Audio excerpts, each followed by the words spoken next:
Short.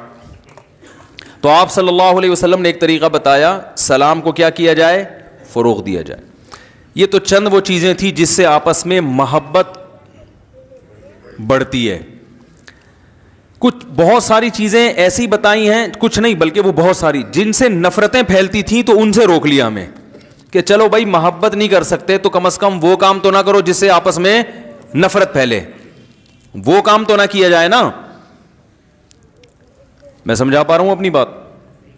بھائی آپ محبت کو فروغ نہیں دے سکتے لیکن نفرت کو تو, بھائی سلام نہیں کر سکتے, گالی دیتے ہوئے تو نہ گزرو. اب آپ کو سلام کے لیے تو آپ کچھ سمجھ میں نہیں آ رہا کہ میں ایسے کیوں سلام کروں, تو بھائی چپکے سے گزر جاؤ, نہ اس سے محبت پیدا ہوگی نہ نفرت. لیکن آپ گزرتے ہوئے گالی دیتے ہوئے جا رہے ہیں بھائی, بڑبڑاتے ہوئے جا رہے ہیں, وہ یہ سمجھ رہا ہے مجھے کچھ کہہ رہا ہے یہ, ٹھیک ہے نا, بڑبڑاتے ہوئے گزر گئے, الو بولا الو کا اور نکل گئے آگے. اب وہ سمجھ رہا ہے شاید جملہ ادھورا رہ گیا ان کا, تو مجھے کہہ رہے تھے وہ, اس سے کیا ہوگا, بدگمانی پھیلے گی, نفرت پھیلے گی. تو آپ صلی اللہ علیہ وسلم نے اس کام سے بھی منع کیا جس سے آپس میں نفرت پھیلتی ہے, اور قرآن میں تو اس کو بہت وضاحت سے اللہ نے بیان کیا ہے. لیکن افسوس ہمیں اس پر ہے کہ جن چیزوں کو قرآن نے اتنی ڈیٹیل میں بیان کر دیا ہم اس پر بھی عمل نہیں کرتے. مثلا سورہ حجرات میں تو پوری سورہ حجرات ہے ہی اسی پر, سارے وہ احکام بیان کیے گئے ہیں جن سے آپس میں نفرت پھیلتی ہے. پہلا حکم اللہ نے دیا, لا ترفعوا اصواتکم فوق صوت النبی, نبی کی آواز سے اپنی آواز کو اونچا مت کرو. آپ کو پتہ ہے میں نے کئی دفعہ یہ بیان کیا ہے کہ قرآن جزیات کے ضمن میں اصول بیان کرتا ہے. یعنی یہ ایک جزیہ کہ نبی کی آواز سے اونچی آواز نہ کرو, تو مراد کیا ہے, کیوں نبی صلی اللہ علیہ وسلم تمہیں دین سکھا رہے ہیں نا, ان کا مقام ان کا رتبہ بڑا ہے, تو جس کا بھی رتبہ معاشرے میں بڑا ہو, جو بھی دین سکھا رہا ہو, علم کی طرف منسوب ہو, اس کے مقابلے میں اپنی آواز اونچی مت کرو. آواز اونچی کا مطلب کیا ہے, بدتمیزی مت کرو اس کے ساتھ. اب جو علماء کے خلاف غلیظ کمنٹس اور گالیاں لکھ رہے ہوتے ہیں, وہ اس آیت کی دھریاں اڑا رہے ہیں کہ نہیں اڑا رہے؟ اس سے تو نفرت پھیلے گی نا معاشرے میں. تو اس آیت سے تمام علماء نے استدلال کیا ہے کہ اس میں علماء کا ادب, بولو بھائی, داخل ہے, کہ علماء کا ادب بھی آپ کو کرنا پڑے گا. نبی صلی اللہ علیہ وسلم دنیا سے چلے گئے, اب آپ کے بعد آپ کے وارث کون ہیں؟ تو علماء ہیں. ہاں یہ الگ بات ہے کہ نبی کے ساتھ نبی کی بے اکرامی کی سزا کچھ اور ہے, علماء کی بے اکرامی کی سزا کچھ اور ہے, وہ بہت زیادہ سنگین نوعیت کی ہے, لیکن یہ بھی کم نوعیت کا جرم نہیں ہے. اور اللہ نے ہمیں کیا حکم دیا جس سے نفرتیں پھیلتی ہیں؟ اللہ نے ہمیں حکم یہ دیا کہ یا ایھا الذین آمنوا اذا جاءکم فاسق بنبأ فتبینوا. یہ بہت اہم آیت ہے, ابھی میں اس کی مثالیں دوں گا آپ کے سامنے تو آپ حیران ہوگے. جب بھی کوئی خبر آئے نا, فتبینوا, تحقیق کر لیا کرو. کیا کر لیا کرو؟ تحقیق. جب تک اچھی طرح تحقیق نہ ہو جائے وہ خبر معاشرے میں مت پھیلاؤ. اگر میں قسم اٹھا کے کہوں نا کہ اس وقت جتنی لڑائیاں پھڈے جھگڑے آپس میں ہو رہے ہیں, چاہے وہ سوشل میڈیا پہ ایک دوسرے کو گالیاں دی جا رہی ہوں یا ویسے نجی محفلوں میں, ان کی بڑی وجہ یہ ہوتی ہے کہ ہمیں کسی کے بارے میں کوئی خبر پتہ چلتی ہے اور ہم پوری طرح تصدیق کیے بغیر آگے اس کو نقل کر دیتے ہیں.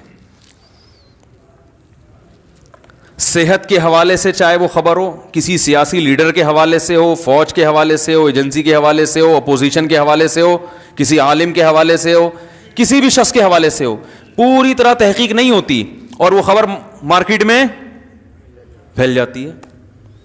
یہ تو اتنا زیادہ ہو رہا ہے, اتنا زیادہ ہو رہا ہے جس کی انتہا نہیں ہے. آپ کو یاد ہے ابھی تھوڑے دن پہلے وہ ایک خبر آئی تھی کہ ویکسینیشن ہوئی ٹائیفائڈ کی اور اتنے بچے مر گئے.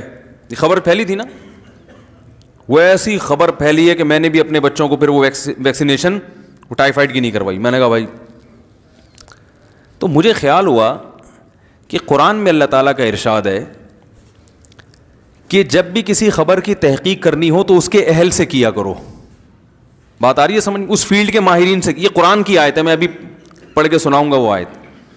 خبر کی تحقیق اپنے جیسے لوگوں سے نہیں ہوتی, خبر کی تحقیق ان لوگوں سے ہوتی ہے جو اس فیلڈ کے بولتے کیوں نہیں یار, ماہر ہیں. تو ویکسینیشن سے اتنے بچے مرے, اتنے نہیں مرے, یہ زیادہ اس کی خبر ڈاکٹروں کو ہوگی نا یا عام لوگوں کو ہوگی؟ کیا خیال ہے بھائی؟ تو میں نے بھی بچوں کو نہیں, میں نے کہا یار یہ مر رہے ہیں پتہ نہیں, وہ واٹس ایپ پہ بھائی تصویریں آئی ہیں بچے مر گئے, یہ تو تصویر ہم نے خود دیکھی ہیں. میں نے ایک ڈاکٹر نہیں درجنوں ڈاکٹروں سے رابطہ کیا. ایک کو تو ایک ڈاکٹر غلط بیانی کر سکتا ہے, 2 3 4 سب سے پوچھا, انہوں نے کہا یہ جھوٹی خبر ہے. سمجھا پا رہا ہوں اپنی بات میں؟ یہ خبر کیا ہے؟ جھوٹی ہے. میں نے کہا پھر یہ ہوا کیا؟ انہوں نے کہا بھائی سینکڑوں میں کوئی ایک کیس ایسا ہو سکتا ہے کہ اس ویکسینیشن کے سائیڈ افیکٹ میں یہ ہے کہ بچہ بے ہوش ہو سکتا ہے. یہ سینکڑوں میں ایک کے ساتھ ہو سکتا ہے, اور یہ تو پہلے سے طے شدہ ہے کہ 1-2 بچے بے ہوش ہو سکتے ہیں. تو یہ وہی ہیں جو بے ہوش ہو گئے, جو ٹھیک ہو گئے بعد میں, اور یہ اس ویکسینیشن کے سائیڈ افیکٹ میں ہے جو ٹھیک ہو جاتا ہے. ہر دوا کا سائیڈ افیکٹ بھی ہوتا ہے نا, تو سائیڈ افیکٹ کو دیکھ کے دوا سے اجتناب تھوڑی کیا جاتا ہے. ارے بھائی یہ دیکھا جاتا ہے کہ اس کے فائدے زیادہ ہیں یا نقصانات. اگر وہ بچہ ویکسینیشن سے ٹائیفائڈ سے بچ رہا ہے اور تھوڑی دیر کے لیے سینکڑوں میں ایک اگر بے ہوش ہو کے ٹھیک ہو جائے تو یہ زیادہ اچھا ہے نا. کیونکہ میں نے کئی ڈاکٹروں سے پوچھا, انہوں نے بتایا کہ ٹائیفائڈ اس وقت جو پھیلا ہوا ہے اتنا ڈینجرس ہے کہ اس میں بچے کے بچنے کا چانس نہیں ہوتا. آپ ویکسینیشن کروائیں نہ کرائیں یہ آپ کا ہیڈک ہے, یہ میرا ہیڈک نہیں ہے, وہ آپ نہ کروائیں کوئی مسئلہ نہیں ہے. لیکن غلط خبروں کا نتیجہ کیا نکلا؟ وہ جو غلط خبر پھیلی تھی, نتیجہ یہ نکلا کتنے لوگوں نے ڈاکٹروں کو گالیاں دی, مغلظات. ابے یہ ڈاکٹر ایسے ہیں, پوری پاکستان میں ایسی غلط قسم کی ویکسینیشن ہو رہی ہے, ہمارے ڈاکٹروں نے پیسہ کھایا ہوا ہے, اور یہ اور وہ, اور ویکسینیشن والوں کو کوئی بھروسہ نہیں کہ وہ کوئی ویکسینیشن کے لیے آ رہا ہو اس پہ پتھراؤنا شروع کر دیں لوگ کہ یہ تو قاتل ہیں, یہ تو جو ہے نا وہ سرنج میں زہر بھر کے گھوم رہے ہیں. بہت کچھ ہو سکتا ہے کہ نہیں ہو سکتا, اور ہوا ہے ماضی میں. یہ آگ لگانے والا وہ ایک آدمی ہے جس نے یہ خبر بغیر تصدیق کے آگے چلا دی. کوئی بھی مکھنچو اٹھ کے بیان دیتا ہے میں فلاں ادارے کا نمائندہ ہوں اور فلاں آدمی نے کرپشن کی ہے, میں نے خود دیکھی ہے. لوگ کہتے ہیں دیکھو اس کے اپنے بندے کہہ رہے ہیں. میں کہتا ہوں تمہارے پاس کیا دلیل ہے؟ کوئی بھنگی چمار ہے, یہ کوئی جمعدار ہے محلے کا جو اپنے آپ کو آفیسر بن کے ظاہر کر رہا ہے, یہ وہ بندہ ہے بھی کہ نہیں ہے؟ کوئی بھی اٹھ کے کچھ بھی لگا دے, لوگ اس پہ کیا کر لیتے ہیں؟ یقین.